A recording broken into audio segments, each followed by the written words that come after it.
Bonjour, donc je vais vous parler de PrEP.K qui répond, qui continue un petit peu ce dont on parlait tout à l'heure avec une comparaison. Le titre a déjà été dit, donc c'est un projet de PHRC interrégional qui a été accepté en lettre d'intention.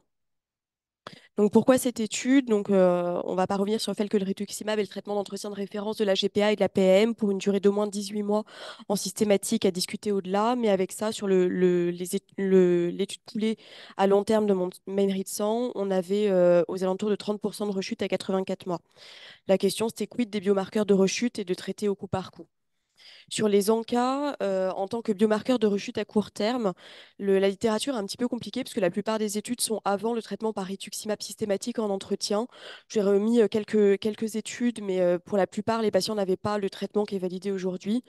Donc, il y avait cette étude de Foussner qui était une étude ancillaire de RAVE sur un peu moins d'une centaine de patients qui s'intéressait uniquement au PR3, aux encarts anti-PR3, et sur lequel il y avait 67% de rechute après l'élévation des encarts anti-PR3, avec un hazard ratio pour des rechutes majeures aux alentours de 4,6, et un risque de rechute qui était plus marqué chez les patients avec une atteinte rénale. Il y avait ensuite une étude des Néerlandais dans JASN en 2014, dans lequel il y avait à la fois des patients en cas anti-MPO et des anti-PR3, avec 166 patients et un suivi moyen de 49 mois. Et l'élévation des ANCA était également associée à un risque de rechute, avec, tout comme dans l'étude précédente, une association qui était plus marquée chez les patients qui avaient une atteinte rénale au diagnostic. Et une autre étude néerlandaise qui retrouvait sur des encas à la fois MPO et PR3 une augmentation du risque de rechute avec aux alentours de 28% de rechute à 2 ans après une repositivation des encas ou repositivation, pardon, avec une association qui était plus marquée pour les patients PR3 que les patients MPO. Et 96% des patients PR3 rechuteurs avaient une persistance ou une réapparition des encas dans les mois précédents.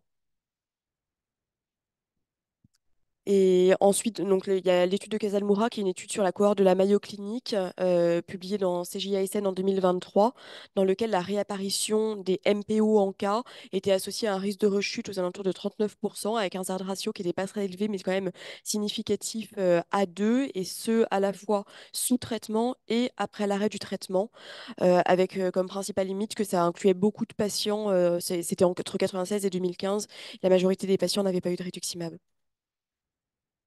Et enfin, il y a une revue systématique de la littérature publiée dans FrontPed en 2022, dans lequel le risque de rechute à 6 mois était aux alentours de 3,7 en notre ratio et à 3 à 1 an.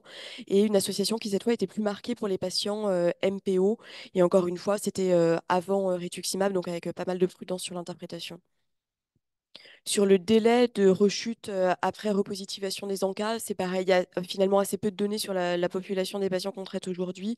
Dans l'étude de Foussner, 84% des rechutes survenaient dans l'année après l'élévation des ANCA. Dans la méta-analyse de Al-Soudi, c'était un risque de rechute à 6 mois multiplié par 4. Et eux ne retrouvaient pas, mais bon, ça reste une méta-analyse avec, encore une fois, peu de patients sous rituximab, mais ne retrouvaient pas de corrélation entre l'élévation des ANCA et une rechute concomitante.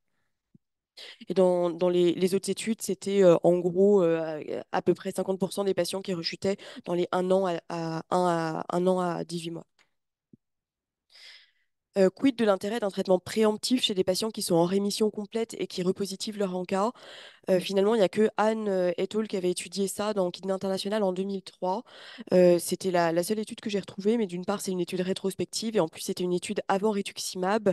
Avec toutes ces précautions-là, il y avait 18 patients qui étaient retraités en rémission, mais avec réélévation des ANCA, 11 patients qui étaient traités préemptivement et 8 non. Il y avait une différence de rechute à 1 an de 82%. Je me suis dit qu'on m'attendait au tournant sur zoonosie, sur l'étude de zoonosie, mais en fait la question était un petit peu, un petit peu différente de la nôtre. C'était peu extrapolable parce qu'en fait ils n'avaient pas de bras contrôle. Notre attitude c'est pas de vouloir comparer deux stratégies et que comme on en a parlé tout à l'heure, eux s'intéressaient au CD19 avec dose de Ritux cumulée importante parce que finalement on n'était pas loin des doses de rituximab en entretien française de 500 mg équivalente à un traitement systématique prolongé, et c'était pas tout à fait la question qu'on se posait.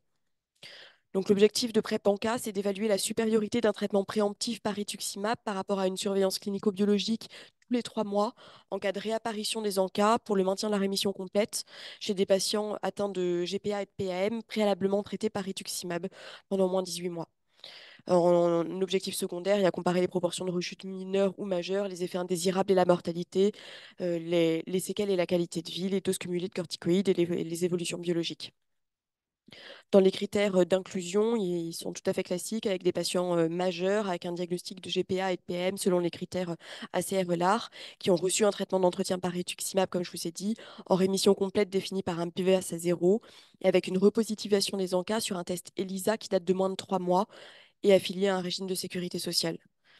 Sont exclus les patients avec un diagnostic d'une autre vascularite, une vascularite active, infectée avec un cancer, une hypersensibilité aux anticorps monoclonaux, les patients jugés en échec de rituximab, les patients suspectés inobservants, l'incapacité à donner le consentement et les femmes enceintes ou allaitantes. Dans le plan expérimental, donc après repositivation des ANCA sur un test ELISA, les patients seront randomisés soit dans le bras surveillance, avec une surveillance clinique et biologique tous les 3 mois, ce qui correspond pour l'instant aux recommandations écrites dans le PNDS, soit dans le bras rituximab, et dans ce cas, les patients seront traités à M0 par une dose systématique de rituximab de 500 mg, avec une réinjection à M6, M12 et M18 uniquement si les patients n'ont pas négativé leurs ANCA. Le calcul du nombre de sujets nécessaires est évalué à 35 patients dans chaque groupe et les patients seront ensuite suivis jusqu'à M24, date à laquelle sera analysé le critère du jugement principal, qui est la survie sans rechute définie par un BIVAS supérieur à 0, du coup à 24 mois. Et en critère de jugement secondaire, évaluer la proportion de rechutes majeures ou mineures dans les deux groupes, le nombre d'événements indésirables, la mortalité, la qualité de vie selon l'indice de séquelles selon la classification VDI, la qualité de vie selon HAQ-SF36, la dose cumulée de corticoïdes et l'évolution des ANCA et des CD19. Donc le schéma prévisionnel, c'est ce que je vous ai dit, avec la randomisation AM0 dans le bras surveillance, un suivi en consultation tous les 3 mois, avec une biologie tous les 3 mois, et dans le bras rituximab, une perfusion systématique à M0 et conditionnelle selon les ANCA à M6, M12 et M18. La fin de la période de traitement sera M18 et l'analyse du critère de jugement principal sera M24. Merci pour votre attention.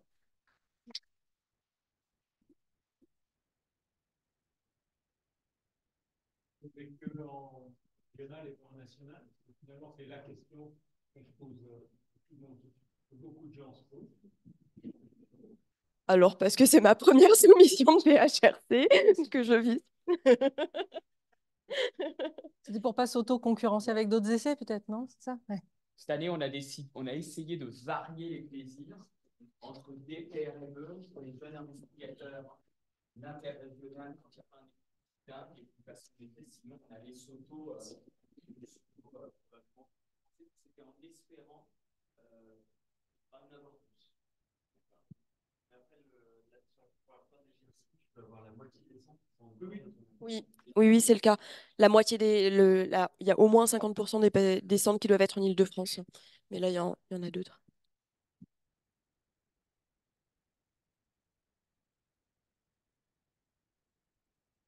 Sont après 2 ans de traitement. Ma question était sur le bras contrôle.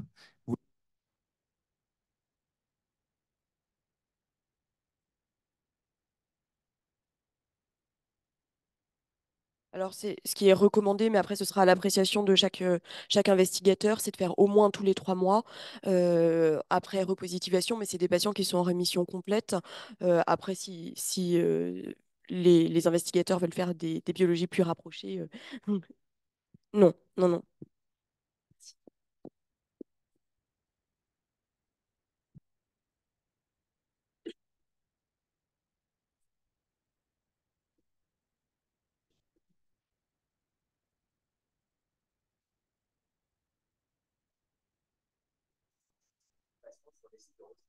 Ouais, c'est ça.